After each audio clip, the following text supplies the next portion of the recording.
Assalamualaikum warahmatullahi wabarakatuh. Salam sejahtera untuk kita semua. Tabipun, rekan mahasiswa yang terhormat, pada kesempatan kali ini izinkan saya untuk menyampaikan terkait dengan sumber hukum administrasi negara.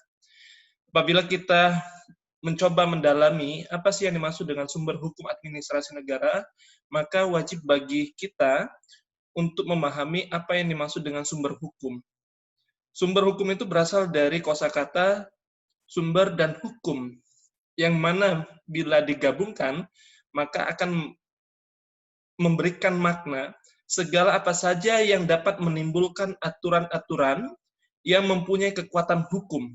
Jadi di sini adalah aturan-aturan yang mempunyai kekuatan hukum, di mana kekuatan hukum tersebut bersifat memaksa. Dengan kata lain, apabila aturan-aturan tersebut dilanggar, maka adanya sanksi yang tegas dan nyata.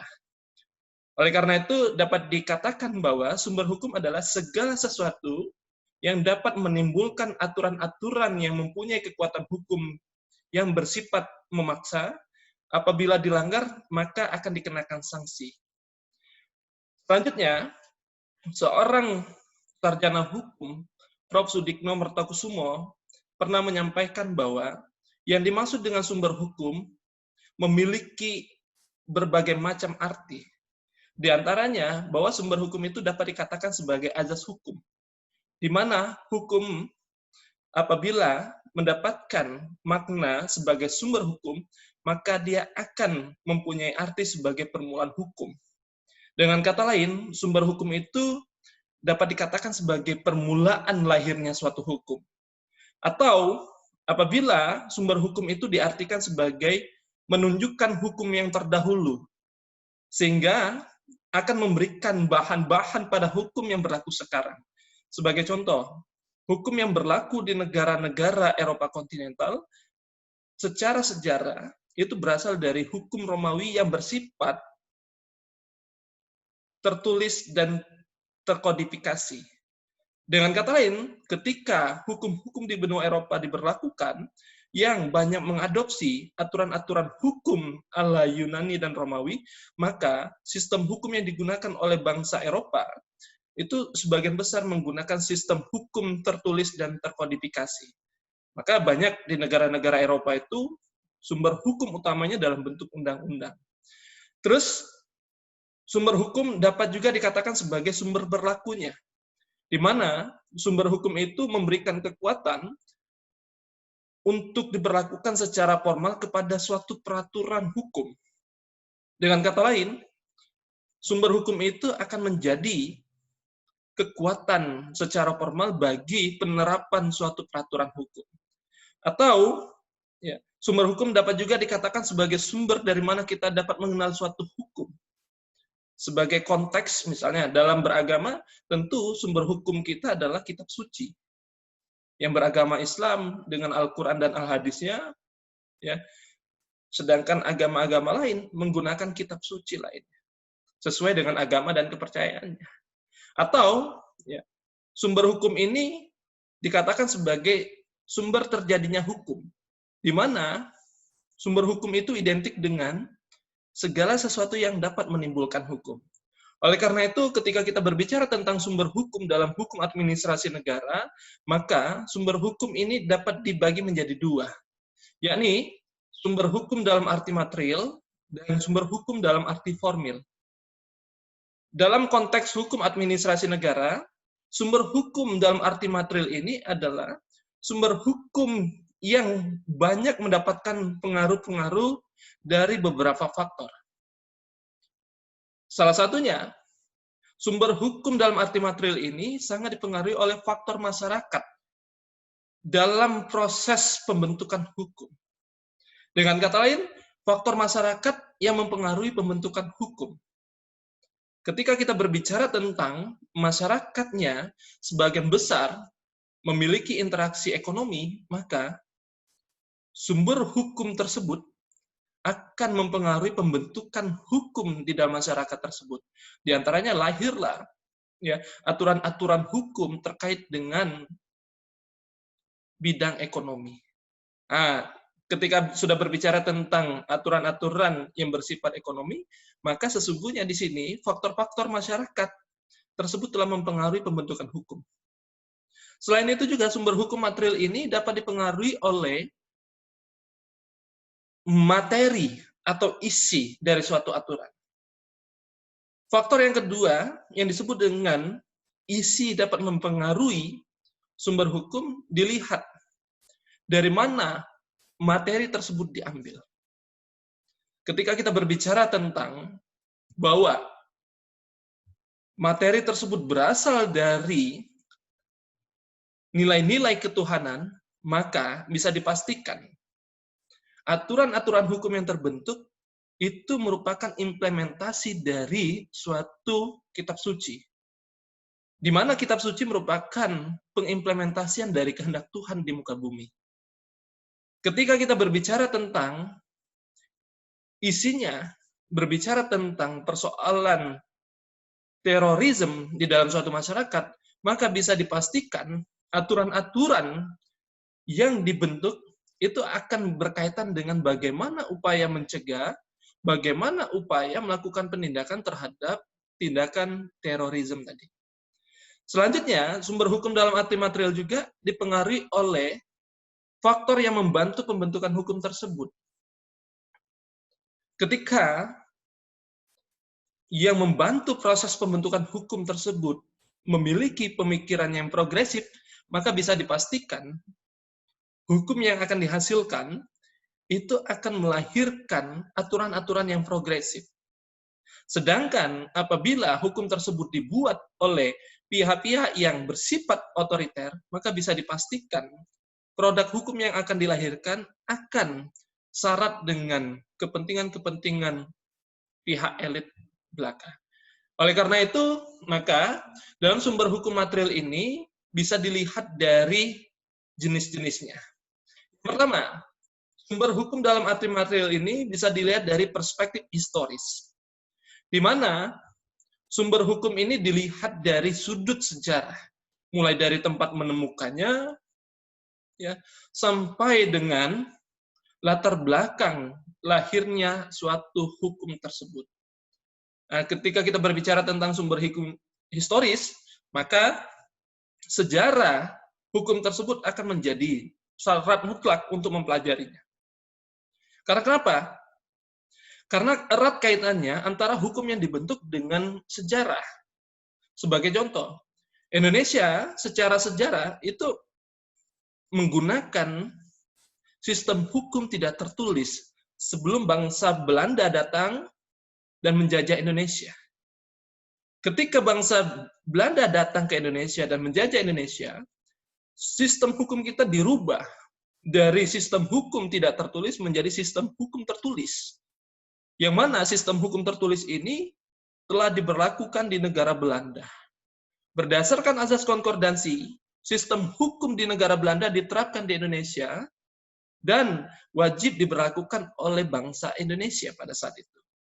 Yang notabene pada saat itu bangsa Indonesia dijajah oleh Belanda. Nah, jadi secara historis, ya karena kita pernah dijajah Belanda, maka sistem hukum kita yang sekarang kita pelajari sebagai sistem hukum tertulis, sesungguhnya secara sejarah ini berasal dari negara Eropa. Yang pada saat pendudukan Belanda di Indonesia diterapkan sebagai sistem hukum satu-satunya. Dengan kata lain, sistem hukum tidak tertulis ya yang merupakan citra sesungguhnya dari bangsa Indonesia itu tidak diterapkan di Indonesia. Barulah pada saat Indonesia merdeka, sistem hukum kita ya mengalami dualisme. Ada sistem hukum tertulis, ada sistem hukum tidak tertulis. Di mana sistem hukum tertulis itu berlaku secara nasional, sedangkan sistem hukum tidak tertulis itu berlaku bagi masyarakat hukum adat. Nah, oleh karena itu, ya bisa dikatakan bahwa sumber hukum dalam arti historis ini memiliki makna di mana ya sesungguhnya hukum tersebut dapat dikenali. Selanjutnya,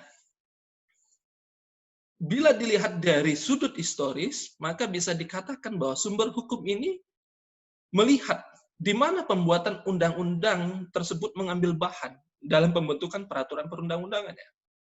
Sebagai contoh, aturan-aturan hukum yang pernah diterapkan oleh bangsa Belanda di Indonesia ketika masa pendudukan di Indonesia, itu banyak sekali menggunakan norma-norma bangsa Eropa, khususnya dalam hal ini norma bangsa Belanda, yang mengalami perpaduan norma dengan bangsa Prancis yang memiliki alkulturasi budaya yang sama. Ya, sehingga ya, penormaan dalam aturan-aturan hukum Belanda tersebut yang bersifat individualistis, ya, ini sangat mempengaruhi pembentukan peraturan perundang-undangannya. Itu bisa kita temukan di dalam beberapa kitab undang-undang hukum yang terbentuk di negara Belanda, seperti Wetboek van Strafrecht. Ya, saya ulangi, Wetboek van Strafrecht, atau yang kita kenal dengan istilah WPS. WPS ini ya selalu menggunakan penyebutan nama barang siapa, barang siapa, barang siapa. Di sini ya, penormaan barang siapa ini selalu identik dengan individualistik. Sehingga bisa dikatakan bahwa WPS yang terbentuk, yang sekarang dijadikan sebagai pedoman dalam pembentukan dan penetapan KUHP, itu melihat norma individualistik dalam membentuk WPS tersebut. Sehingga bisa kita rasakan bahwa ya, ketika norma hukum tersebut dibentuk berdasarkan norma individualistik, maka dia akan diimplementasikan dalam pembentukan peraturan perundang-undangan. Begitu sebaliknya, apabila ya, norma-norma tersebut dibentuk berdasarkan kepentingan sosialistik, maka bisa dipastikan pembentukan peraturan perundang-undangan tadi ini akan syarat dengan kolektivisme. Nah, selanjutnya, sumber hukum dalam arti material dilihat dari perspektif sosiologis. Artinya apa? Bahwa faktor sosial yang mempengaruhi isi hukum positif. Artinya, bahwa hukum positif yang terbentuk harus disesuaikan dengan perkembangan keadaan dan tuntutan masyarakatnya. Dengan kata lain, bahwa dinamika yang terjadi di dalam masyarakat itu sangat mempengaruhi isi dan pembentukan hukum positif dalam suatu wilayah. Isi dan norma yang dibentuk dalam hukum positif suatu negara.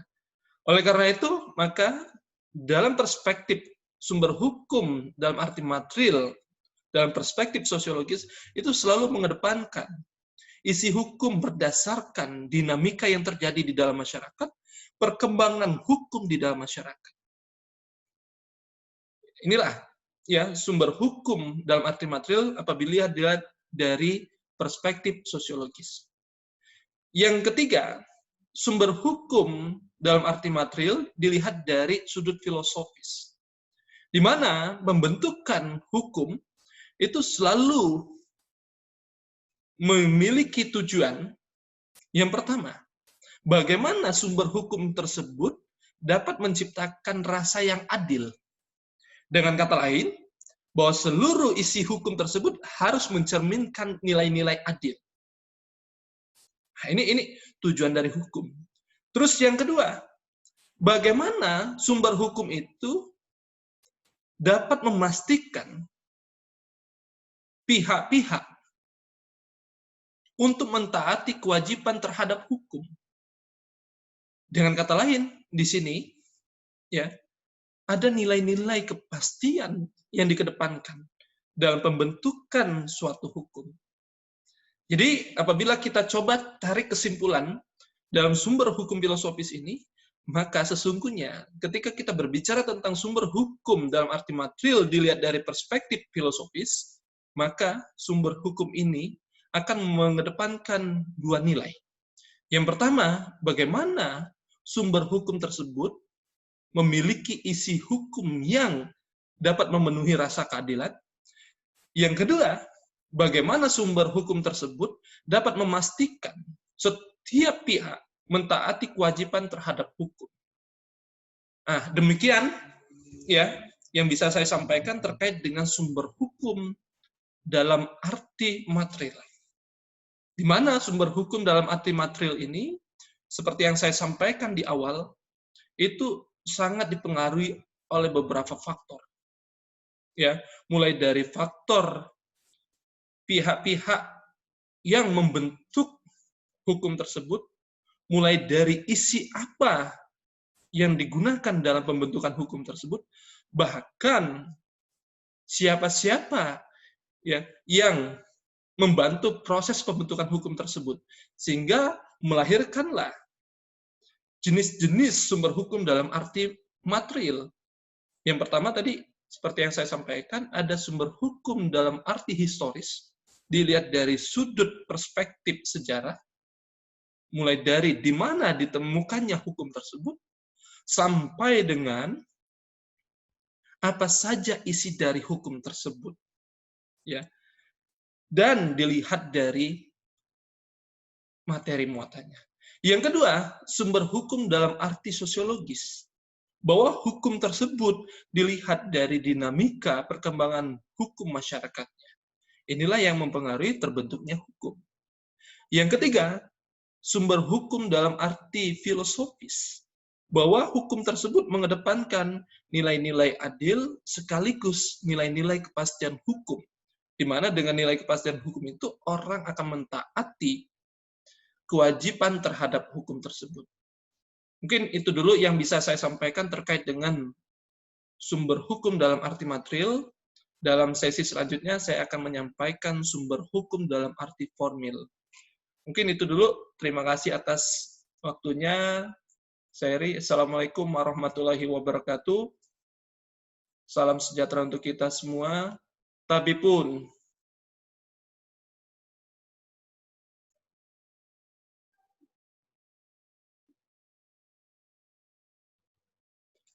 Tabipun.